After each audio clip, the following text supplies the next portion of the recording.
Good evening, everybody. This is Monica Guzman coming to you live once again during the week on a late evening West Coast time, super early morning, or getting there with East Coast time.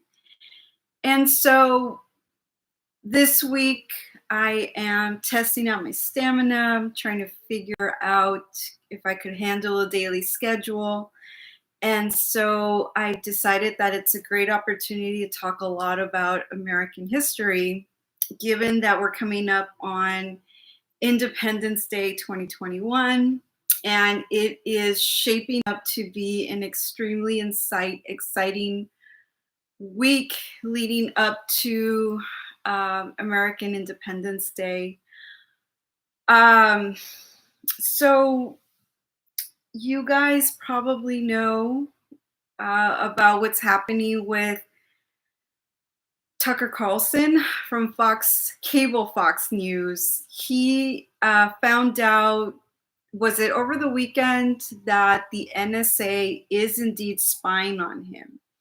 And as Americans, we have the right against unlawful searches and seizures. And given that we're living in this digital age, it still qualifies because we have the right to private property, we have the right to freedom, we have the right of religion. So we've got all of these rights that are not denied just because we're living in this digital age. Oh, sorry, you guys. Um, so just because we're living in this digital age doesn't mean that our email isn't protected against unlawful searches and seizures. Our digital footprints, social media. I mean, the data is pretty out there right now. The Internet of Things, right? Some of you guys have smart refrigerators. You have your smart assistants, you have your smart heating, cooling, and ventilation systems at home. And so all of that's gathering data on you, right? The smart thermostat is something else that I've worked on extensively. It's a great apparatus. It's a great device that optimizes the heating and cooling of your home, but it gets better because it learns your habits through machine learning, artificial intelligence. It's learning you, and so it's gathering data, and there are already reports out there, especially Zero Hedge posts articles about this, where police departments and other law enforcement agencies are requesting data from your smart assistants and other smart devices. And I touched on this yesterday, not realizing the extent of the Tucker Carlson NSA stuff. But it's time to start reducing your digital footprint. You need to stop relying on it to keep phone numbers, to store all your messages, to just, you've got to relax the reliance on your digital devices. You've got to start storing information back in your brain as opposed to these devices that are hackable, that are storing your data, and law enforcement agencies are requesting the information to use for what reason we don't know. Maybe on January 6th, maybe the FBI is picking up cell phone information, smartphone information for the people that were at the Capitol on January 6th. So basically, you're wearing your own tracking device, right? A lot of you guys already know that out there. I know Rouge says, or has tweeted in the past, that he turns off his phone when he goes to bed. And so for me, I have believed for a few years now that digital isn't the future, at least not for Americans. Digital is our enslavement, and you've got to really dig deep. You've got to really understand this digital stuff that we're living, this digital era that we're living through. It wasn't Americans who pushed it forward. I mean, again, the Pilgrims landed on American soil. It wasn't American soil back then, but they landed in America early 1600s, right? So here we are in 2021. The the country stopped being American in the 1960s, but it started in the early 1900s. So let's count 1620 through 1920. Americans thrived without technology for 300 years. Americans, the colonists arrived in a soil that was, they didn't know what they were going to find. Yet they landed here. There was no infrastructure, and they figured out how to survive without technology. And so, if Americans didn't invent this digital technology that we have today, you have to ask yourself where exactly it comes from. So, social media is Zuckerberg's thing. Zuckerberg is not an American, right? So when we were getting out of college was when the dot-com bubble burst in the early 2000s. So that dot-com bubble, since we were still basically teenagers at that point. I haven't gone back and studied it, but by the time the housing crisis rolled around, which was another disruptor, Zuckerberg started doing his thing. And I remember Napster. And the reason why I remember Napster is because somebody grabbed my laptop at that point and started deleting a bunch of stuff because he got freaked out and he's like, let's get rid of all this stuff. I was like, okay. I didn't know a lot about it at that time, but I was in Northern California when Napster dude went into hiding. And at that time, I didn't know who I was around. So I keep looking back a lot of stuff to pull from experience and to pull from my knowledge and to pull from stuff that I lived through. And it's just so weird that I've lived through some stuff. And at the time, I didn't realize what I was living through and hanging around.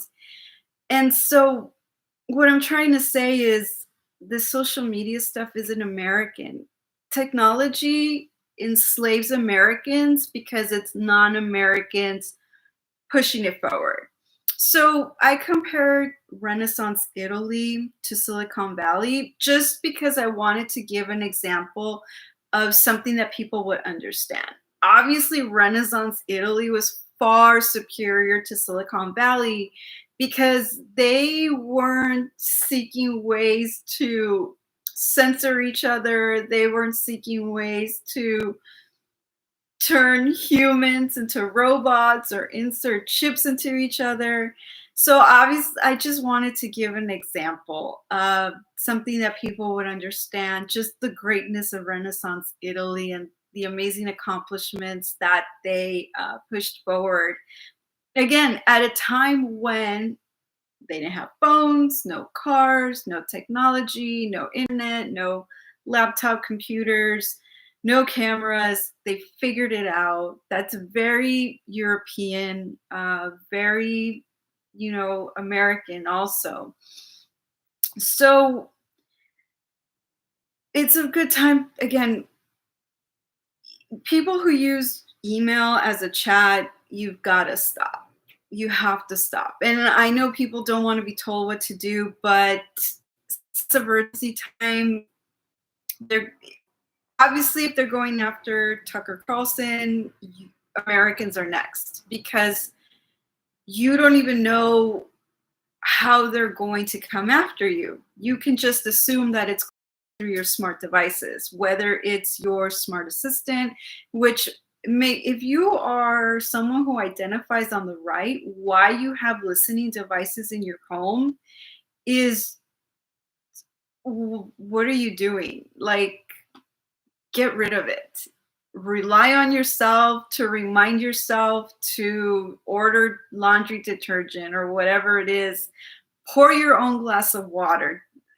You got to get rid of this stuff. These listening devices, get rid of them. Stop using email as a chat. If you need to communicate with someone, figure out a way to do it in person. All we're doing right now by leaving digital footprints is we're helping the people who are trying to crush America. You gotta stop volunteering your information. Zuckerberg, if there's any truth to the fact that he was trying to build a database with information that people volunteered, and given that Zuckerberg isn't an American, then you need to start realizing that this stuff isn't designed to help you. It's designed to help somebody else. So if you haven't seen Tucker Carlson's segment on what happened with the NSA and his private emails, he tweeted out the video where he explains it. It's a 4-minute thing. You should watch it. And again, this stuff coincides with Independence Day. It coincides with my topic for tonight, the Bill of Rights. Americans, you don't remember where you come from.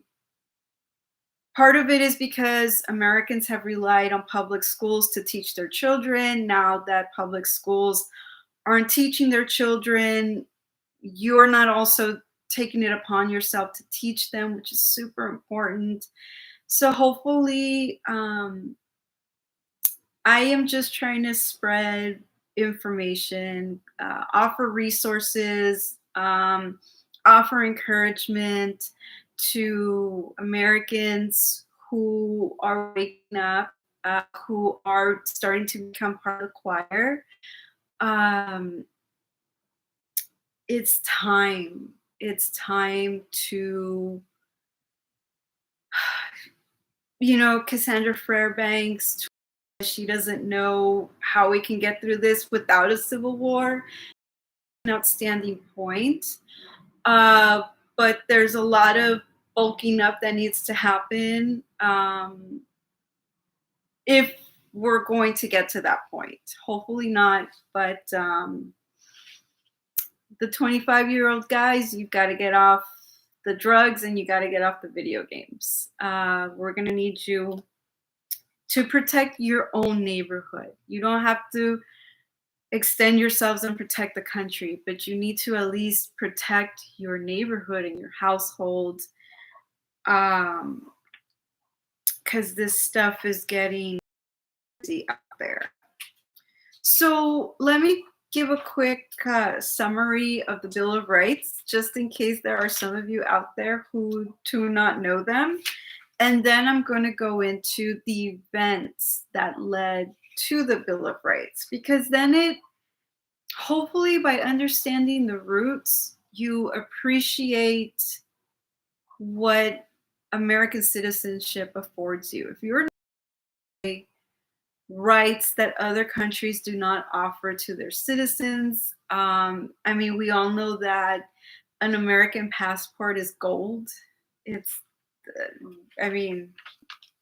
We get to do a lot of things, right? There's a lot of power behind the American passport and American citizenship. So the Bill of Rights started off as 10 amendments to the Constitution. Now, the Constitution wasn't signed until after Independence Day, and I believe it was signed August 27th, 1887 in my mind. that might be a date for something else, but that is what I am leaning toward. So the Constitution came after independence, right? The colonists officially declared independence from Great Britain July 4th, 1776. And then after they declared independence and there was the Revolutionary War and all that good stuff, it took them a while to put together the Constitution. They had the Articles of Confederation, and then they had like the Second Continental Congress. So they went through phases before they actually reached the Constitution. I believe it's in 1887. And you had the Constitution, but you also had the Anti-Federalists who, very fresh in their minds, the acts of Great Britain upon the colonists were like, hey, the last thing we want to do is give rise to another authoritarian government. So Americans today don't realize that the Constitution, the Bill of Rights, the Declaration of Independence, all of it is designed as a way to protect citizens from the government. The government is the enemy. In America, the government has always been the enemy. Maybe in other countries, they're into the authoritarian stuff, but the foundation of America rests with individuals, the citizens, and the government is secondary. And so, because Americans no longer run America, bureaucracy has grown, the government has grown, the power of the government has grown, and by extension, the power of its agencies have grown, many of which didn't come into play until the 1960s. I don't know when the NSA was put together. Was it a post 9/11 thing?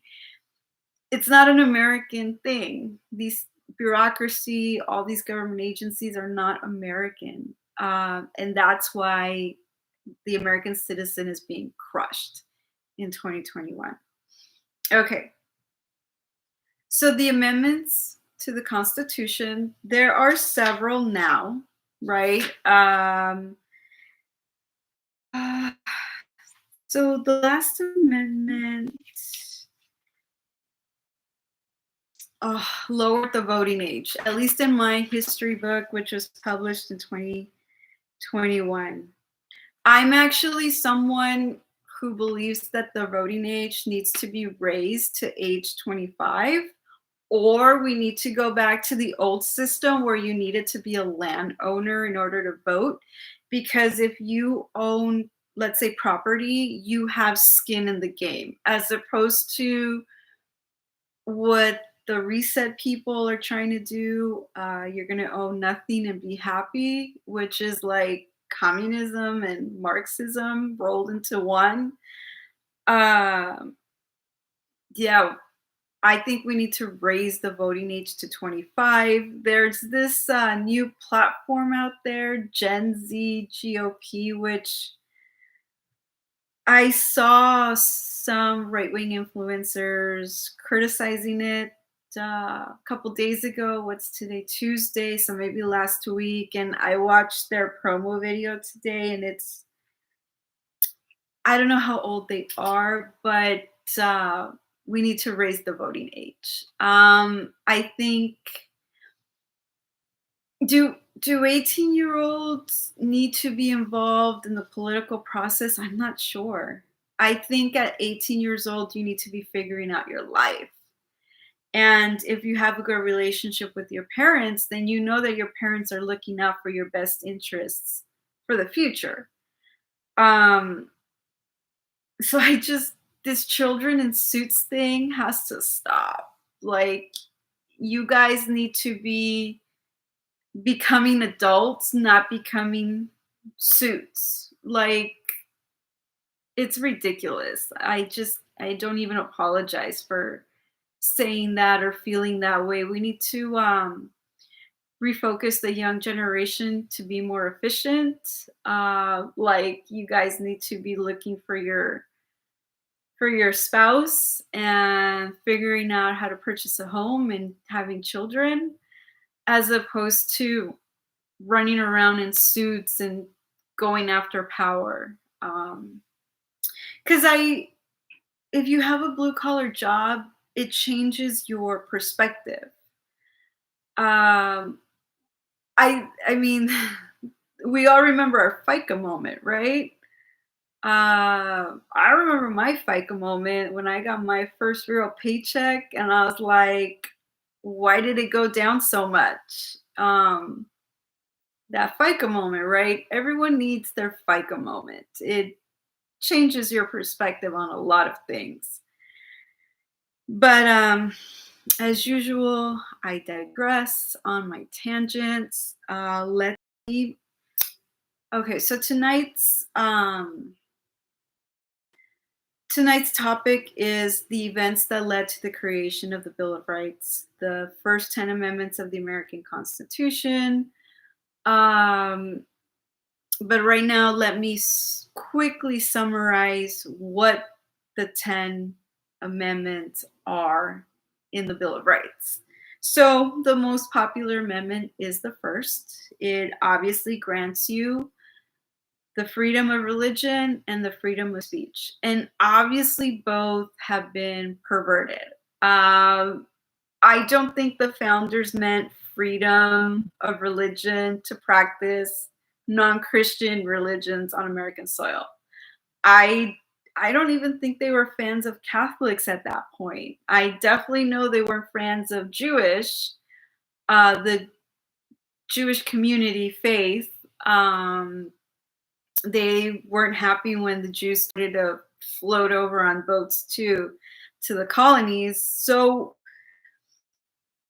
because in the 1960s Americans lost their country, um, freedom of speech and freedom of religion were perverted.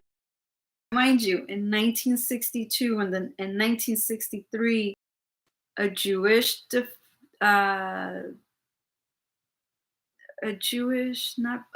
plaintiff and an atheist managed to start getting rid of Bible study and prayer in public schools. And that definitely marked the end of America.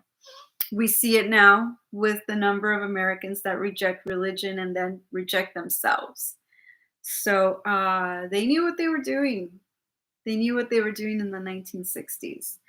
So religious and political freedom is granted to American citizens by the First Amendment. The Second Amendment guarantees Americans the right to bear arms. And this is something else that has been unbelievably perverted. If you know that the Constitution, that the Declaration of Independence, and all the other founding documents, their purpose was to prevent another crown from ruling over America. And they also were aware that they didn't want to create a powerful government. So, what they're talking about here, the right to bear arms, is what they're saying is the right to protect yourself against the government. The FBI agents who arrested the 73-year-old pastor in Florida, and then they arrested his son for simply being at the Capitol on January 6th. That's why you have the right to bear arms. When people who don't like you knock on your door under the umbrella of government, you have the right to protect yourself against them. That is what the Second Amendment is. Do not buy the nonsense that violence caused by the Second Amendment, it's false. The reason why violence in terms of arms is on the rise is because America is no longer homogeneous, and Americans will not shoot unless shot upon. Americans do not live in Chicago in high numbers anymore. We're all very aware that the African population is basically owns Chicago. And that's why it's a war zone over there. I had the opportunity to visit Chicago. We were only there one day. And okay, so we were in the area where, so they've got all these bridges, right? And then there's the river. So the bridges open for the boats. Now, when we were there, all the bridges were, you couldn't cross. You couldn't cross over the bridges. And so we made our way over to the other side of one of those bridges. And I didn't realize what was going on. And so we were looking for something to eat. Now, this is super early in the morning. And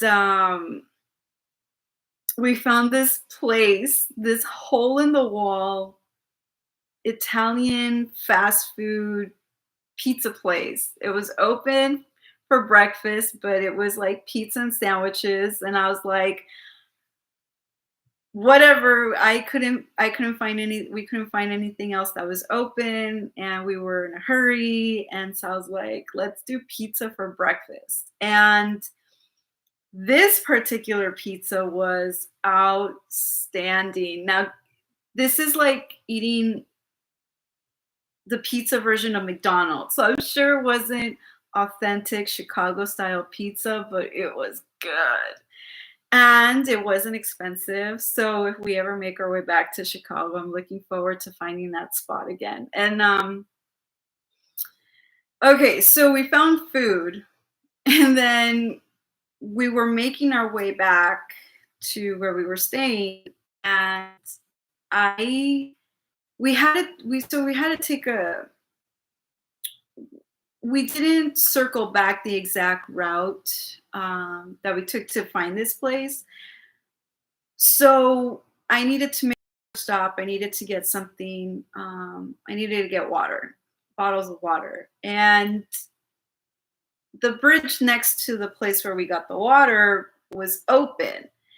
And I started talking to the store associate, and I was like, how do we get back to the other side? And she explained to me that there was a path, but it was going to require us to walk a little bit further. And I was like, okay, what's going on? And she's like, oh, BLM is supposed to riot against this weekend. So in order to prevent them from crossing over from one side of the city to the other, all the bridges were up. And so we didn't see any violence, but again, this was super early in the morning.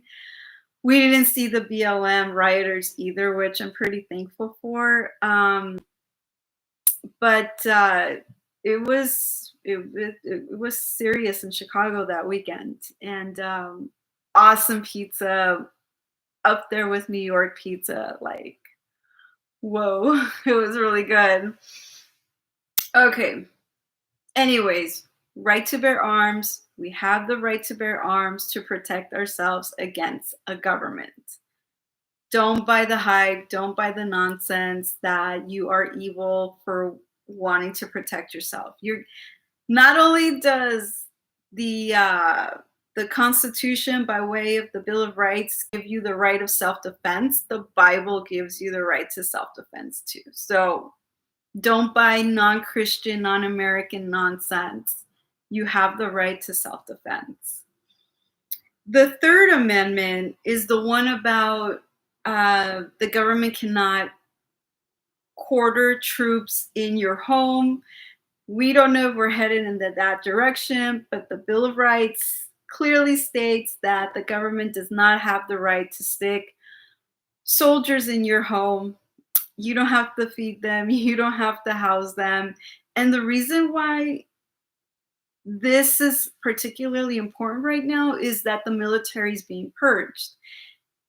Any brave American with a sound mind is not going to put up with the nonsense, with the global homo nonsense that they are those trainings that they're being put through, they're not going to put up with it. Not only that, they're purging you anyway. So if they want you out, get out.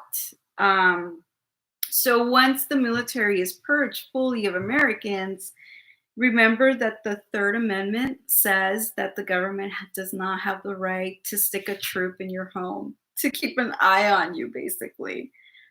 The Fourth Amendment prevents illegal searches and seizures, and I believe that this extends to digital stuff too. So what the NSA is doing with Tucker Carlson is illegal. But because the media is anti-American, they're laughing at him rightly, or they're saying that, no, man, it didn't really happen that way. But I encourage you guys to minimize your digital footprint right now. I mean, when Hillary Clinton handed over her emails, she handed over printed emails, right? Do you guys remember this? She did not hand over digital copies of her emails. Why? Because digital emails, when you get the digital version of your email, you are able to use the search function. So whatever, I don't remember, this is 2016, whatever a popular search term would have been in 2016, whatever we wanted to find out from Hillary Clinton's emails in 2016, you could easily plug in the keyword or the phrase and then search all her emails in bulk. But what they did instead was they handed over printed versions of the email. So they basically did what I'm encouraging you to do, is to force the FBI, if they are building a portfolio on you, make them do it manually. Stop doing the work for them by posting a selfie with every single outfit you own, with your dog, with your kids, with your spouse. You got to stop doing that. And then they're seeing you age. They're seeing how you're aging. You are doing all the legwork for them. You got to stop. People don't want to be told what to do, but you've got to stop. Okay. The Fifth Amendment gives us the right to life, liberty, and property. Private, they're trying to do they're trying to do away with it through a back doorway right now, where you've got hedge funds purchasing up all the properties and then they're going to rent them to you. Americans have the right to own property. It's guaranteed to us by the Constitution. Amendment 6, protection in criminal trials. And again, this wasn't meant to protect bad guys, the bad guys among us, the bad guys, the serial rapists, the murderers, the drug dealers.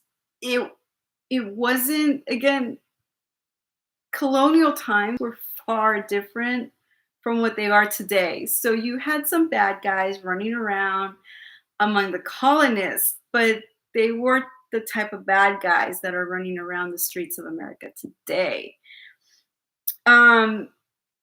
This Sixth Amendment was designed to prevent the government from throwing you in a jail cell and leaving you there to rot. Basically, possibly what's happening to the 400 people that are getting arrested who were at the Capitol on January 6th. All of our rights are being ignored right now. So again, criminal trials, again, same thing, to prevent the government from holding you in a jail cell while you're waiting a trial that never comes, or being re-educated. Amendment 7, suits at common law.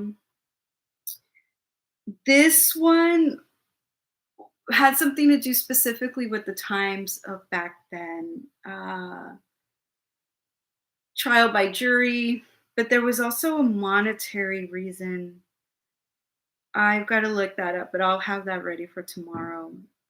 Um, Amendment 8, bail and punishments, same thing. They couldn't price you out of getting out of jail.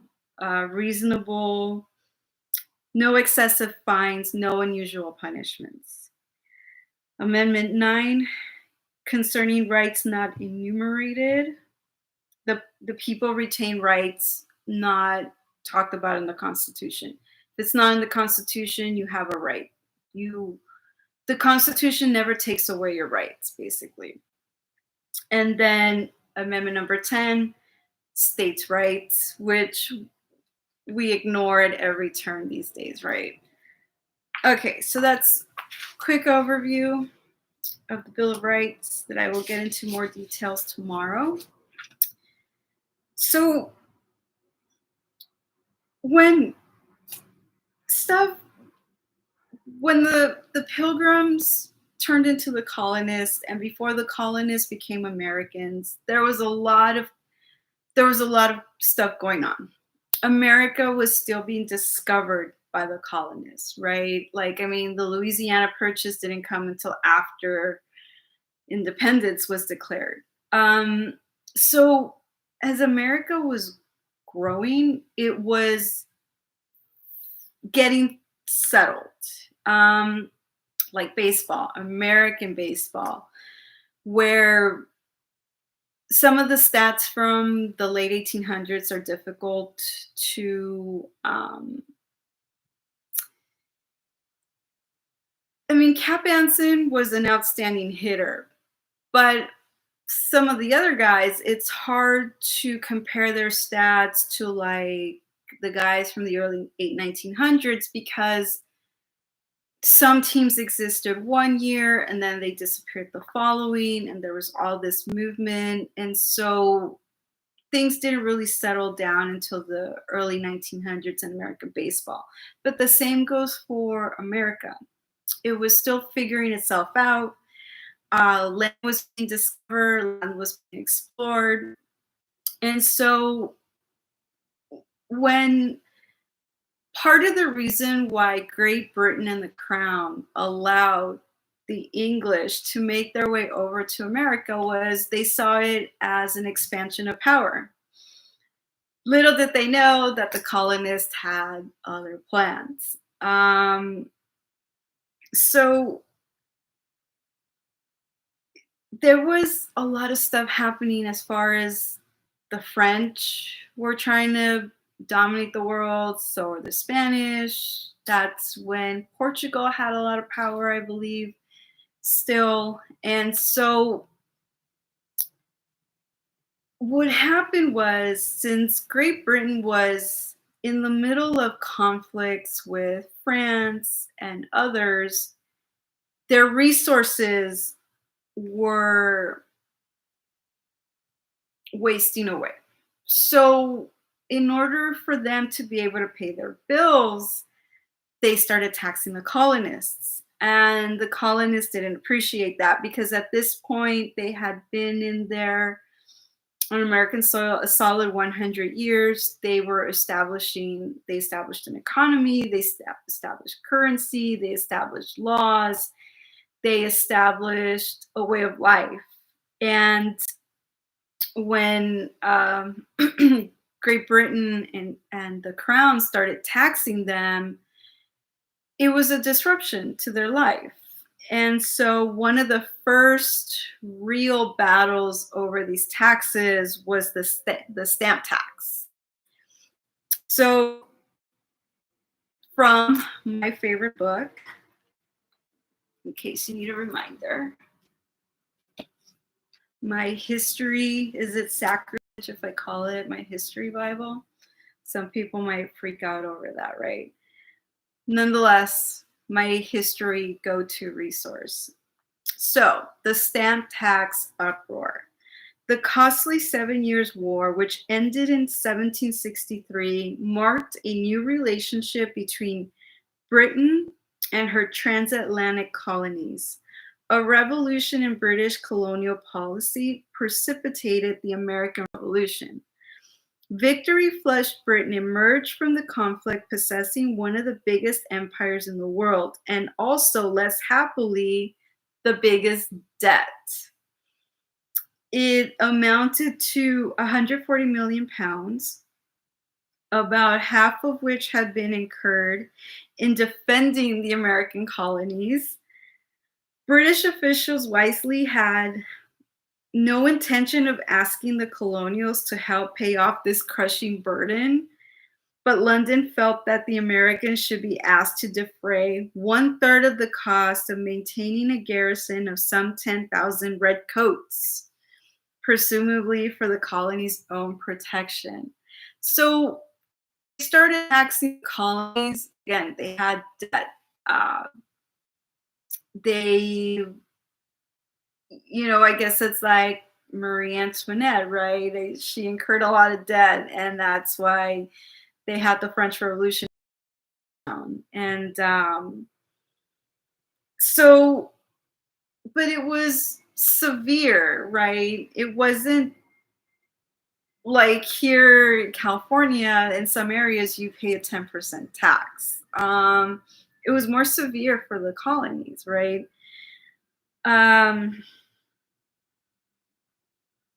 So after bitter protests from the colonials, the duties were lowered substantially and the agitation died down. But resentment was kept burning by the Quartering Act of 1765. It required certain colonies to provide food and quarters for British troops. Then in the same year, 1765, Grenville imposed the most ominous measure of all, the stamp tax, to raise revenues to support the new military force. The Stamp Act required the use of stamped paper or the affixing of stamps certifying payment of tax. Involved were about 50 trade items and certain types of commercial and legal documents, including playing cards, pamphlets, newspapers, diplomas, bills of lading, and marriage licenses. Grenville regarded all these measures as reasonable and just. He was simply asking the Americans to pay their fair share for colonial defense through taxes that were already familiar in England. In fact, Englishmen for 2 generations had endured a stamp tax far heavier than passed in the colonies. Yet the Americans were angrily aroused at what they regarded as Grenville's fiscal aggressiveness. The new laws pinched their pockets and, even more ominously, menaced the local liberties they had come to assume as a matter of right. Thus, some colonial assemblies defiantly refused to comply with the Quartering Act or voted only a fraction of the supplies that it called for. So why do we still have a Bill of Rights that says you can't quarter troops in people's homes? That's why. It comes directly from the Quartering Act of 1765, which the colonists did not appreciate, understandably so. So Parliament was forced to repeal the Stamp Act because those colonists were pretty fiery people, something that Americans need to regain. Then you've got the Townshend tea tax and the Boston Massacre. I'm so looking forward to talking about Boston on Saturday. I may not stream on Sunday just because I know you guys are going to be enjoying your Independence Day, but I think leading into Independence Day with Boston is it's good timing for me. I think Boston's pretty badass, and I have been to Boston, and I have had the opportunity to tour a lot of the stuff that's out there, and I would Love to do it again. Obviously, right now, I believe in California, they've re-implemented the mask mandate indoors, even though some of us have enjoyed a few weeks of walking into some of these places without the mask, and I believe we're going back to it. So, given that all of this stuff is going on, I'm not sure when we'll get out there. Definitely want to go to Boston and do some of the historical stuff again. Um, so the Townsend Tax was passed by in 1767. The most important of these new regulations was a light import duty on glass, white lead, paper, and tea. Townshend, seizing on a dubious distinction between internal and external taxes, made this tax, unlike the Stamp Act, an indirect customs duty payable at American imports. But to the colonials, this was a distinction without a difference. For them, the real difficulty remained taxes in any form without representation. Tax without representation. Ah, even all these tiny phrases and tiny historical tidbits, even I forget. Taxation without representation, you guys. Okay. Oh, the New York legislator was suspended in 1767 for failure to comply with the Quartering Act. Serious stuff, man. This wasn't a day at the rodeo. This was serious stuff that was happening back then. That's why we have the amendments to the Constitution. That's why there's a Bill of Rights. They didn't just pull this out of the air. There are reasons behind the most historical portions of the Constitution and the amendments. Um, so the Boston Massacre took place in 1770.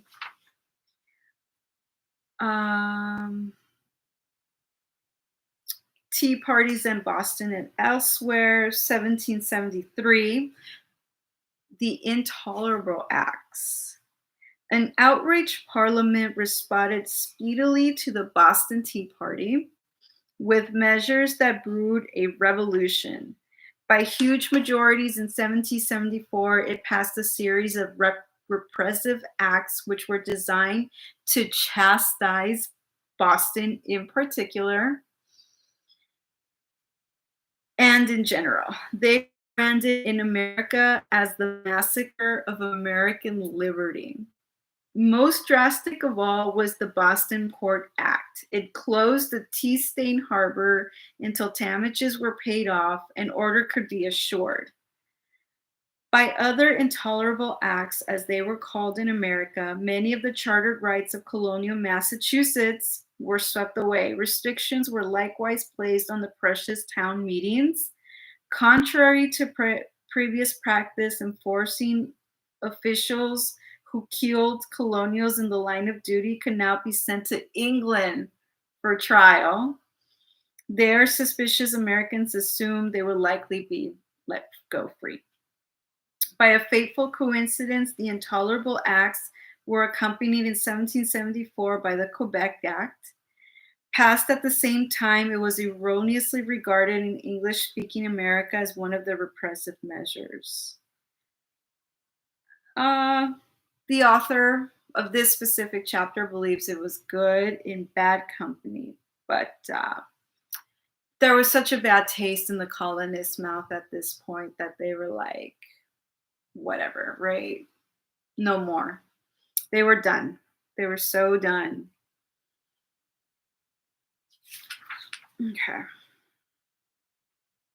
Okay, so that's the bulk of the the information I wanted to get through to let you guys know, for those of you that don't know, how we ended up with a Bill of Rights and then where it comes from. So while the colonists were fighting back against Parliament's acts on Americans or the colonists themselves, they were being held without bail. They were not getting a fair trial. They weren't getting a trial of their peers. And so some of these colonists were in jail for extended periods of time. And the colonists didn't stand for it. They rallied around each other, and a lot of them participated in leading up to the Revolutionary War. And then you've got these brilliant young men in Thomas Jefferson and James Madison and Ben Franklin and George Washington, who, and there's others. Others were thinkers, writers, right? You got John Locke, Thomas Paine, um, contributing to these historical documents. And so as we lead up to Independence Day 2021, and as we find out more information about what's happening with Tucker Carlson and all this spying by the NSA, it's just a good time to reflect, to read, to discuss, to remember what's going on, how much of it is not American, how much of it is unconstitutional, how many of your rights are being broken on a daily basis, um, and to take action. And I'm not encouraging violence, and then I definitely not encouraging anybody to head over to the Capitol. This is about defending your household and defending your neighborhoods, defending your cities, your counties, your regions, your state. And I reiterate that I personally do not back politicians anymore. I don't believe that they're the answer. I mean, you've got opportunists who take advantage of authentic American outrage over African athletes that are supposed to be representing the flag, and all they want to do is get there to be activists. You know, that's authentic American outrage over what that athlete did over the weekend. And for like your Dan Crenshaws to jump on the morning shows for just as an opportunist is just so inauthentic, and it's just so representative of so many politicians that we've got. So trickle up. You've got to rally around people that you grew up with.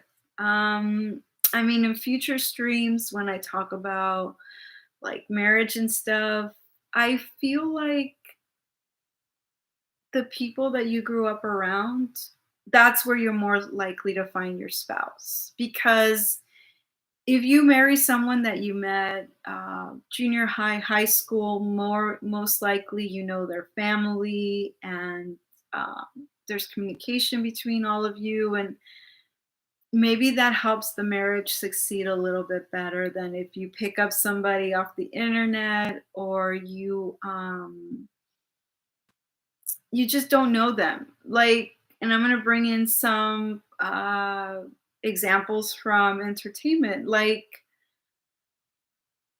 so from the stuff that I watched, for example, I watched from HBO the Nicole Kidman one, not the new one, the one with Reese Witherspoon. Kidman's character gets beat up by her husband, but also Nicole Kidman has no family, therefore she's a target for an abuser. Whereas she had family and she went home to visit and she came home with bruises, then obviously that wouldn't fly, right? Same thing what's happening to all these female interns who are being harassed by flowers. They specifically prey on young women who are feminists who want a career because you are going against your traditional role, and so you're more likely to be a loner. You don't have a dad who's looking out for you, because if you had a dad looking out for you, you wouldn't be in the workplace. And so that's why Matt Lauer could prey on single young women. Um, so that's future stuff that I'll be talking about. But back to what's happening today. I encourage you to limit your digital footprint, stop making it easy for the FBI, CIA, NSA to build a portfolio on you. Don't post so much stuff online anymore. Limit it. Limit it, make it hard for them. Let's see what else Tucker Carlson reports on what's happening, and then we can figure out the next steps from there.